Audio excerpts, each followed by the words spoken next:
Om Shri Sai Nadhaya Namaha. This is Sai Satcharitra Chapter 9. The story is as follows. Effect of compliance and non-compliance with Baba's orders at the time of taking leave, a few instances, mendicancy and its necessity. Devotees, Tarkhad families, experiences, Baba fed sumptuously. How? At the end of the last chapter, it was barely stated that the bhaktas who obeyed Baba's orders at the time of taking leave fared well and those who disobeyed them suffered many a mishap. This statement will be amplified and illustrated with a few striking instances and by other matters dealt with in this chapter. Characteristic of Shirdi pilgrimage. One special peculiarity of Shirdi pilgrimage was this, that none could leave Shirdi without Baba's permission, and if he did, he invited untold sufferings, but if anyone was asked to quit Shirdi, he could stay there no longer. Baba gave certain suggestions or hints when bhaktas went to bid goodbye and take leave. These suggestions had to be followed. If they were not followed or were departed from, accidents were sure to befall them who acted contrary to Baba's directions. We give below a few instances. Tatya Kote Patil. Tatya Kote was once going in a tanga to Kopragav Bazar. He came in haste to the masjid, saluted Baba, and said that he would go to Kopargao Bazar. Baba said, "Don't make haste. Stop a little. Let go the bazar. Don't go out of the village." On seeing his anxiety to go, Baba asked him to take Shama, Madhavrao Deshpande, at least with him. Not minding this direction, Tatya Kote immediately drove his tanga. Of the two horses, one which cost 300 rupees was very active and restless. After passing Sawal well, it began to run rashly, got a sprain in its waist and fell down. Tatya was not much hurt, but was reminded of Mother Sai's direction. On another occasion, while proceeding to Kolhar village, he disregarded Baba's direction and drove in a tanga, which met with a similar accident. European gentleman. One European gentleman of Bombay once came to Shirdi with an introductory note from Nana Sahib Chandorkar and with some object in view. He was comfortably accommodated in a tent. He wanted to kneel before Baba and kiss his hand. Therefore, he tried thrice to step into the masjid, but Baba prevented him from doing so. He was asked to sit in the open courtyard below and take Baba's darshan from there. Not pleased with the reception he got, he wanted to leave Shirdi at once and came to bid goodbye. Baba asked him to go the next day and not to hurry. People also requested him to abide by Baba's direction. Not listening to all this, he left Shirdi in a tanga. The horses ran at first all right, but when Sawal well was passed, a bicycle came in front, seeing which the horses were frightened and ran fast. The tanga was turned topsy-turvy and the gentleman fell down and was dragged some distance. He was immediately released but had to go and lie in Kopragav hospital for the treatment of the injuries. Because of such experiences, all people learnt the lesson that those who disobeyed Baba's instruction met with accidents in one way or the other, and those who obeyed them were safe and happy. The necessity of mendicancy. Now to return to the question of mendicancy. A question may arise in the minds of some that if Baba was such a great personage, God in fact, why should he have recourse to the begging bowl all his lifetime? This question may be considered and replied from two standpoints. One, who are the fit persons who have a right to live by the begging bowl? Our Shastras say that those persons who getting rid of or becoming free from the three main desires, like 1 for progeny, 2 for wealth, 3 for fame, accept sannyas, are the fit persons to live by begging alms. They cannot make cooking arrangements and dine at home. The duty of feeding them rests on the shoulders of householders. Sai Baba was neither a householder nor vanprastha. He was a celibate sannyasi, that is sannyasi from boyhood. His firm conviction was that the universe was his home. He was the Lord Vasudev, the supporter of the universe and the imperishable Brahman. So he had the full right to have recourse to the begging bowl. To now, from the standpoint of 1 Pacha, soon 5 sins and their atonement. We all know that in order to prepare foodstuffs and meals, the householders have to go through 5 actions or processes, like 1 Kandani pounding, 2 Peshani grinding, 3 Utkumbhi washing pots, 4 Marjani sweeping and cleaning, 5 Chulli lighting hearths. These processes involve destruction of a lot of small insects and creatures, and thus the householders incur a lot of sin. In order to atone for this sin, our Shastras prescribe 5 kinds of sacrifices, like 1 Brahma Yagya, 2 Vedadhyayan offerings to Brahman or the study of the Vedas, 3 Pitra Yagya offerings to the ancestors, 4 Deva Yagya offerings to the gods, 5 Bhuta Yagya offerings to the beings,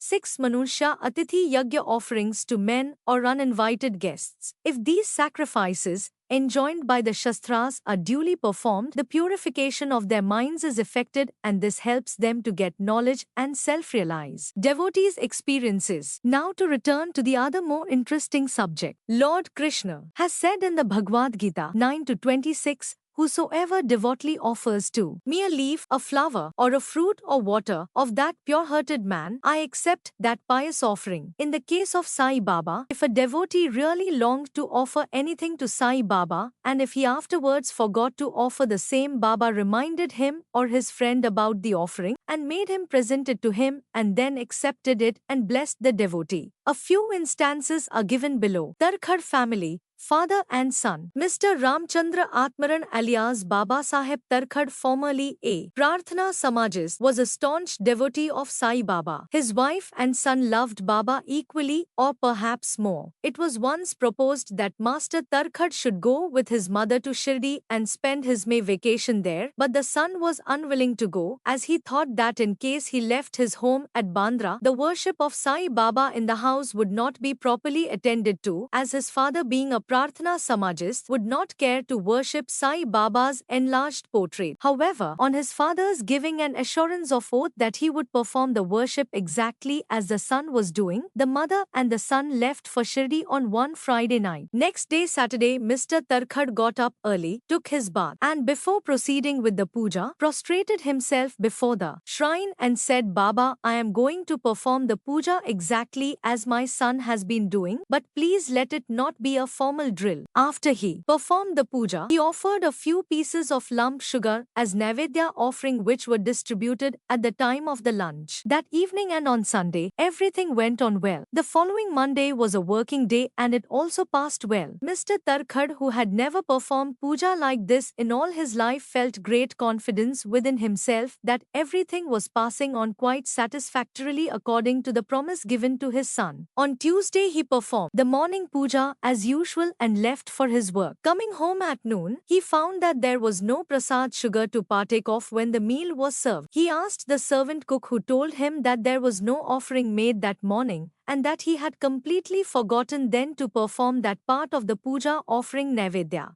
After hearing that, he left his seat and prostrated himself before the shrine, expressed his regret, at the same time chiding Baba for the want of guidance in making the whole affair a matter of mere drill. Then he wrote a letter to his son stating the facts and requested him to lay it before Baba's feet and ask his pardon for his neglect. This happened in Bandra on Tuesday at noon. At about the same time, when the noon aarti was just about to commence in Shirdi, Baba said to Mrs. Tarkhad, Mother, I had been to your house in Bandra with a view to having something to eat. I found the door locked. I somehow got an entrance inside and found to my regret that Bhau Mr. Tarkhad had left nothing for me to eat. So I have returned from there without eating anything. The lady could not understand anything, but the son, who was close by, understood that there was something wrong with the puja in Bandra, and he, therefore, requested Baba to permit him to go home. Baba refused the permission but allowed him to perform puja there. Then the son wrote a letter to his father stating all that took place at Shirdi and implored his father not to neglect the puja at home. Both these letters crossed each other and were delivered to the respective parties the next day. Is this not astonishing? Mrs. Tarkhad. Let us now take up the case of Mrs. Tarkhad herself. She offered 3 things like 1 bhalit, roasted brinjal eggplant mix, curds and spice, 2 kacharya, circular pieces of brinjal fried in ghee, 3 peda, sweetmeat ball. Let us see how Baba accepted them. Once Mr. Raghuveer Bhaskar Purandare of Bandra, a great devotee of Baba, started for Shirdi with his family. Mrs. Tarkhad went to Mrs. Purandare and gave her 2 brinjals and requested her to prepare bharit of 1 brinjal and kacharya of the other when she went to Shirdi and serve Baba with them. After reaching Shirdi, Mrs. Purandare went with her dish of bharit to the masjid when Baba was just about to start his meals. Baba found the bharit very tasty, so he distributed it to all and said that he wanted kacharyas now. A word was sent to Radha Krishna Mai that Baba wanted kacharyas. She was in a fix